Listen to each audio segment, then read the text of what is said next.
முதல்வர் பொதுச் செயலாளர் களத்தில் இறங்கி இந்த திட்டங்கள்லாம் போய் அரசுக்கு எதிராக நடவடிக்கையில் இறங்கி கட்சியை வலுப்படுத்தும் போது அதிமுக சிலர் எதிர்ப்புகள் கிளம்பி அதை பத்தியே பேசிட்டு இருக்காங்க.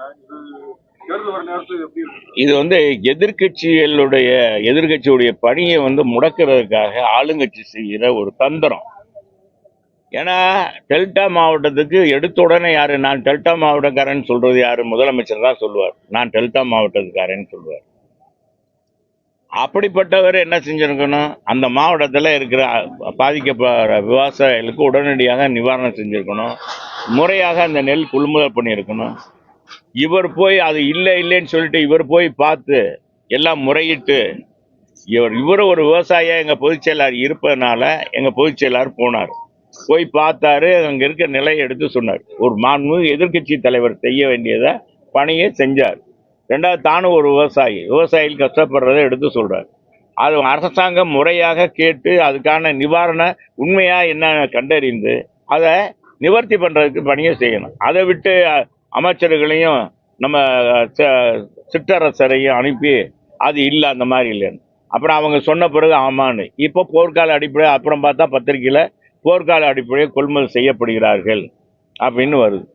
ஆக இந்த அரசாங்கம் இந்த மாதிரி பணியை அதிமுகவுடைய பணியை முடக்குவதற்காக எங்கள்லேயே மனமாச்ச எல்லாருமே ஒரே ஒத்த கருத்தோடு இருக்க மாட்டாங்க, யாருமே இருக்கிறது இல்லை. எல்லாருக்கும் மன வேற்றுமை இருக்கும், ஏற்றத்தாழ்வு, ஈகோ ப்ராப்ளம் இதெல்லாம் இருக்கும். அவங்கள வைத்து கொண்டு எப்படியாவது இந்த ஆட்சியை உடைய அவலங்களை மூடி மறைக்கலான்னு பார்க்குறாங்க. தொடர்ந்து பார்த்தீங்கன்னா மேற்கு தொகுதியிலேயே மையம் கொண்டது போலவே இருக்கு. இப்போ பார்த்தீங்கன்னா மாடக்குளம் கரைகளை பார்த்தாரு. இப்போ நேற்று அந்த கிருதுமால் நதி வாய்க்காலாம் கிளீன் பண்ணிட்டு அமைச்சர் மூர்த்தி ஆய்வு பண்ணியிருக்காரு. அவனியாபுரம் அந்த திருப்பூர் கம்மா போகிற பகுதியில தான் ஆய்வு பண்ணுறோம், தூர்வாரணும் அப்படின்றாரு. இதை எப்படி பார்க்குறீங்க? அவரு சும்மா நாடகம் ஆடுறாரு. அந்த 17 கோடிக்கு போடப்பட்ட நம்ம மாடக்குளம் கம்மாய் 17 கோடிக்குங்க 11 கோடிக்கு ஏலம் விடப்பட்டு அந்த சாலை அந்த கரையை பார்த்தா ஒரு மலைக்கு தாங்கலை. ரொம்ப மோசமான சாலை, கரை மோசமாக இருக்கு. அந்த மக்கள்லாம் எதிர்ப்பு தெரிவித்து அப்புறம் நான் போய் பார்த்து பத்திரிகையில் இழுக்க வச்சு நீங்கள் தான் ஊடகங்கள்லாம் வந்தீங்க, பார்த்தீங்க, பத்திரிகையில் போட்டீங்க. அது வரைக்கும் இவர் போகவே இல்லை. மூர்த்தி எத்தனை தடவை போய் இப்போ டிஃபன் பாக்ஸ் எல்லாம் கொடுத்தாரு, போனாரா? நாங்கள் சொல்லி மக்கள் சொல்லி எல்லாம் கேட்கல. கடைசியில் இவர் போய் ஏதோ ஒரு பணிக்காக மாடக்குளம் போகும்போது எல்லாம் மக்கள் பூரா எதிர்ப்பு தெரிவித்து பூரா சாக்கடை நிறைஞ்சதாங்க, நாங்கள் வேற சாக்கடையில் வாழ்கிறோம், நீங்கள் சொகுசாக நீங்கள் போகிறீங்க அப்படின்னு சொல்லி எல்லாம் எதிர்ப்பு தெரிவித்ததன் அடிப்படையில் அவர் இப்போ போயிருப்பாருன்னு நினைக்கிறேன். இப்போ போயிருக்காரு, அவ்வளோதான், வேற ஒன்றும் இல்லை. அவர் மனசாளருக்கும் இல்லை, சும்மா மக்களை ஏமாற்றி எப்படியாச்சும் இந்த தொகுதி மீட்டெடுக்கணும், நமக்கு ஒரு அசைன்மெண்ட் கொடுத்துருக்காங்க சொல்லிட்டு அவர் போய் தண்ணி இந்த மாதிரி பிரச்சனையே இருப்பேன். எப்படியாச்சும் தீர்வு கண்டா சரி, எங்களுக்கு தொகுதி மக்களுக்கு நன்மை கிடைச்சா சரி. நன்மை கிடைக்கிறதுக்கு மூர்த்தி செயல்பாடு இருந்தா நல்லதுதான். சொன்னாலே கட்சியை விட்டு நீக்கிடுறாங்க சார். அதே போல அவர் நிரந்தர பொதுச் செயலாளர் இல்ல, தற்காலிக பொதுச் செயலாளர், நான் நீதிமன்றம் வர போவேன் அப்படின்னு சொல்லி சொல்லியிருக்கிறாங்க. ஒருங்கிணைப்புன்ற வார்த்தையை பிடிக்காதா சார் பொதுச் செயலாளர்? அப்படி இந்த மாதிரி விதண்டம் விதமா கேட்கக்கூடாது. அதாவது என்னங்க, ஒரு பொதுச் செயலாளர் ஒரு கட்சியினுடைய தலைவர்னா, இப்ப நான் மாவட்ட செயலாளர், எனக்கு கீழே தலைவர் இருக்காரு, துணை செயலாளர் இருக்காரு, பொருளாளர் இருக்காரு, இணை செயலாளர் இருக்காங்க, துணை செயலாளர் இருக்காங்க. நான் சொல்ற பிரகாரம் நடந்தா தான் சரியா வரும். என் கூட இருந்துகிட்டு எங்க அவைத்தலைவர் எனக்கு இது பண்ணாருன்னா, நான் சொல்ற கருத்தை எடுத்து சொன்னா தான் மாவட்ட நிர்வாகம் சிறப்பாக கட்சி நடத்த முடியும். அது இல்லாம ஒரு இது பண்ண முடியாது. அது மாதிரி ஒரு மாபெரும் இயக்கத்துல அவர் முதலமை அவர் பொதுச் செயலாளர் ஆக்குறதுக்கு எல்லாரும் தான் பாடுபட்டாங்க. இதே இப்ப நீங்க நீ யாரை நோக்கி சொல்றீங்களே, அது செங்கோட்டையன்னா கை தூக்குனவர், உற்ற தலைமை வேணுன்றவர், பொதுச் செயலாளர் ஆக்கணுன்னவர் அவர் தான். அப்புறம் இன்னைக்குன்னு என்ன வந்துருச்சு, என்ன ஒன்று விடுங்க, பொதுச் செயலாளர் இந்த கட்சிக்கு எது நல்லதோ அதை செய்கிறார். அவர் தலைமையில நம்ம போகும்போது இந்த நேரத்துல நமக்கு யார் எதிரி? நமக்கு திமுக எதிரி. திமுக எதிரின்னா நமக்கு அவங்களுக்கு என்ன நிலத்தகராறா? ஒன்றும் இல்லை. திமுகவுக்கு அதிமுக நிலத்தகராறுலாம் ஒன்றும் இல்லை. மக்கள் விரோத ஆட்சி திமுக எப்போ ஆட்சிக்கு வந்தாலும் சரி, மக்கள் பணி செய்யாம அவங்க வாரிசு அரசியலை முன்னெடுப்பாங்க. ரெண்டாவது என்னன்னா பெருத்த ஊழல், கீழே இருந்து மேலே வரைக்கும் ஊழல் நடக்கும்.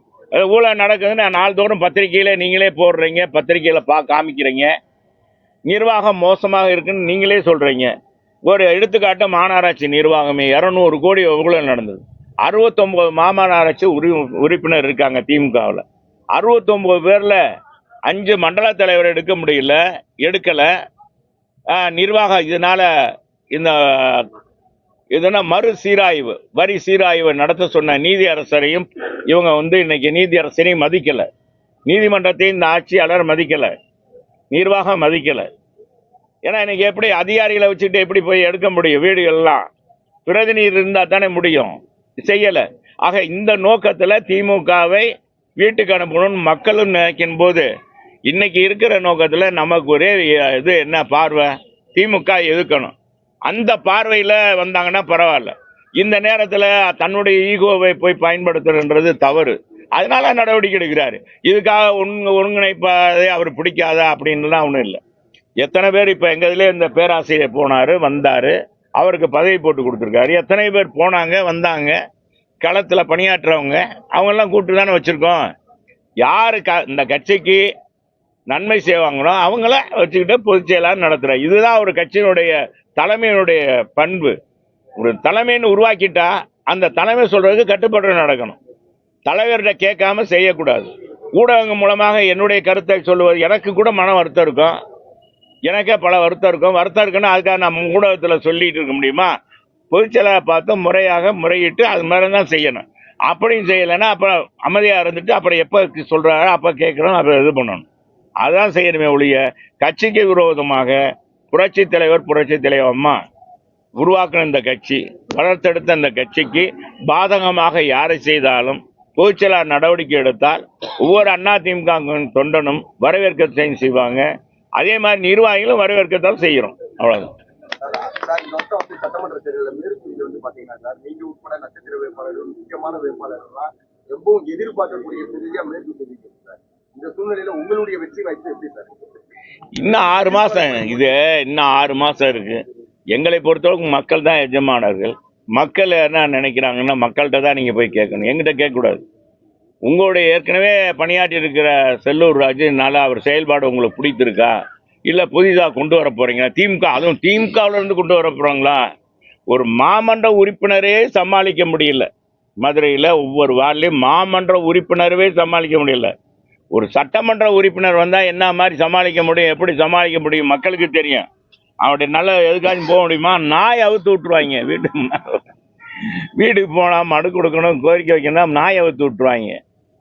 அதெல்லாம் அவங்கள ஜமீன்தார் போக்குல இருப்பாங்க. திமுகன்றது என்னன்னா எப்பவுமே மக்கள் பணி செய்ய மாட்டாங்க. தேர்தலுக்கு முன்பாக இனிக்க பேசுவாங்க, தேர்தல் முடிந்த பிறகு அதே மறந்துடுவாங்க, மக்களையும் மறந்துடுவாங்க. எல்லாரும் நம் நாடு படத்துல மாதிரி தான். நம் நாடு படத்துல சொல்லுவார், துரை உனக்கு அரசியலே பண்ண பாதை, அவர் என்ன வெங்கராவ் தான் சொல்லுவார், அரசியலே பண்ண தெரியல.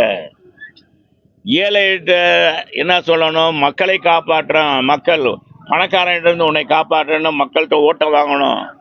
பணக்காரன்கிட்ட என்ன செய்யணும், ஏழைகிட்ட உன்னை காப்பாற்றணும், நோட்டம் வாங்கணும். கடைசியில் பதவிக்கு வந்துட்டோமா 2 பேர்த்தையும் மறந்துடணும், நம்ம வாட்டுக்கு நம்ம பணியை செய்யணும் அப்படின்னு. அதை தான் திமுக கடைபிடிக்கும். நம் நாடு படத்தில் வர்ற மாதிரி தான் திமுக எப்பவுமே. இப்ப இல்லை, அவங்க மாறவே மாறாத ஐயா, மாறாது மனமும் குணமும் மாறாதுன்னு பண்ணி திமுக ஆட்சிக்கு வந்த மறுமுறை ஆட்சிக்கு வந்திருக்கா? ஒரு முறையாச்சும் மறுமுறை ஆட்சிக்கு வந்திருக்கா? தனித்தண்டு ஆட்சிக்கு வந்திருக்காங்களா? நாங்க தனித்தண்டு எங்க சாதனை சொல்லி மக்களை சந்திச்சு ஓட்டு வாங்கியிருக்கோம். தனித்து நின்று 2016 அதிமுக இது மாதிரி நின்றுருக்காங்களா? இப்ப ஏன் கூட்டணியை விட மாட்டேன்றாங்க, வலுவா பிடிச்சிட்டு இருக்காங்க. அவங்களுக்கு தெரியும் தனக்கு செல்வாக்கு இல்லை, திமுகவுக்கு செல்வாக்கு இல்லை. கூட்டணி பலத்தை சொல்லி மக்களை மாயத்தை உருவாக்கி நம்ம ஜெயிக்கணும். நம்ம அடிச்சு வச்சிருக்க நோட்டை கொடுத்து மக்களை ஏமாற்றி நம்ம ஜெயிச்சு வரணும். வந்துட்டு அப்புறம் இவங்களை ஒரு கை பார்த்துக்கிறோம், மக்களை எப்படி மக்களை ஒரு கை பார்த்துக்கிறோமோ அவங்களை பார்த்துக்கிறோன்னு சொல்லி செய்யறாங்க. யார் சொன்ன? அது இல்லைங்க, ஒரு எக்ஸாம். நீ என்னங்க, நீ வேற தேவையில்லாத, நீ ஏதோ ஒரு டாபிக்கா போட்டு பிரேக்கிங் நியூஸ் போடுற, ஒவ்வொருத்தருக்கும் ஒரு மனுஷனுக்கு ஒரு மன வருத்தம் இருக்குன்னா என்னைய சொல்லல, செல்லூர் ராஜன் சொல்றாரு. அந்த மாதிரி ஒரு உதாரணத்தை என்ன சொல்றேன்னா, ஒவ்வொருத்தருக்கும் ஒரு மன வருத்தம் இருக்குன்னா மன வருத்தத்தை பொது வெளியில சொல்லக்கூடாது. அதுக்காக பொதுச் செயலாளருக்கு எகென்ஸ்டா இருக்கவங்க போய் அவங்களோட போய் சும்மா வருவாங்களா? பொதுச் செயலாளர் அப்புறம் எப்படி நடவடிக்கை எடுக்காம இருப்பாரு? அதுக்காக சொன்னா நீங்க உடனே சொல்லு, அது ஒரு பிரேக் நியூஸ் போட்டுறாங்க. அப்பா நீங்க ஒரு இதுக்கு சொல்றேன், ஒவ்வொருத்தருக்கும் ஒரு மனஸ்தாபம் இருக்கும், ஈகோ ப்ராப்ளம் இருக்கும். அதை பொது வெளியில காமிக்க கூடாது. அது பொதுச் செயலாளர் முறையாக முறையிட்டு அவங்ககிட்ட சொல்லணும்ன்றது சொல்றேன். என்னைய சொல்ல எனக்கு ஒன்றும் மன வருத்தம் இல்லை, என்னைய நல்லா தான் வச்சிருக்காரு. நாங்க இப்ப கூட மருதுபாண்டியர் சிலைக்கு அனுப்பிச்சு வந்தோம், நல்லா சிறப்பா மகிழ்ச்சியா கலந்துட்டு போனாரு. இந்த கரூர் சம்பவம் குறித்து அஜித் சொல்லியிருக்காரு, தனிப்பட்ட முறையில் அவர் மட்டுமே பொறுப்பாக மாட்டாரு, கூட்டம்லாம் வரக்கூடாது அப்படின்னு சொல்றாரு. அஜித்தோட கருத்தை நீங்க எப்படி பாக்குறீங்க? நடிகர்கள் இவ்வளவு நாள் கழிச்சு அவர் சொல்றாரு, எதுக்காக சொன்னாரு என்னன்னு தெரியல. அவர் ஒருவேளை திரும்ப ஷூட்டிங் போறாருன்னு நினைக்கிறேன். ஏன்னா கார் ரேஸ் அது இதுல இருந்தாரு, இப்ப ஷூட்டிங் போறாரு. இப்ப அஜித் இப்ப சில பத்திரிகைகள் நீங்க தான் போட்டேன், அஜித் சினிமா உலகிலிருந்து விலகுகிறாரா அப்படின்னு இருக்கும். இப்ப அவர் கருத்தை சொல்லி அவர் பேச்ச நீங்க எல்லாத்துலயும் போடுற மாதிரி ஆக்கிட்டாரு. அவ்வளவுதான், வேற ஒண்ணு. மேற்கு தொகுதி தற்போது நிலை எப்பவும் போலதான் இருக்கு. மக்கள் நல்லா தான் இருக்காங்க. என்னம்மா நல்லா இருக்கீங்களா? என்னம்மா அவங்கள்ட்ட கேளுங்க.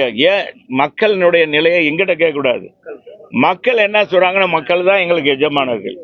இப்ப கூட என்ன சொல்றாங்க, உங்க கூட்டணி பலம் இல்ல, எங்கள்கிட்ட கூட்டணி பலமும் இருக்கு, மக்கள் பலமும் இருக்கு அதிமுகவுக்கு. அதனால பொதுச் செயலாளர் இறங்கி கோல் அடிக்கிறார், இறங்கி சிக்ஸர் அடிக்கிறார், வர்ற பாலெல்லாம் சிக்ஸர் அடிக்கிறாரு. பாருங்க, இந்த மாதிரி ஒரு சூழ்நிலை திமுக இது நடவடிக்கை எடுப்பாங்களா? சும்மா இறங்கி பொதுச் செயலாளர் இறங்கி சிக்ஸர் அடிக்கிறார். யாரும் கட்சிக்கு விரோதமாக யார் செயல்பட்டாலும் அவங்க நடவடிக்கை எடுப்பேன்னு சொல்லி நடவடிக்கை எடுத்துட்டு இருக்காரு. இதுல நம்ம அவர் பாராட்டணும்ல. அதை பாருங்க. சரிதானே? சரி வாங்க.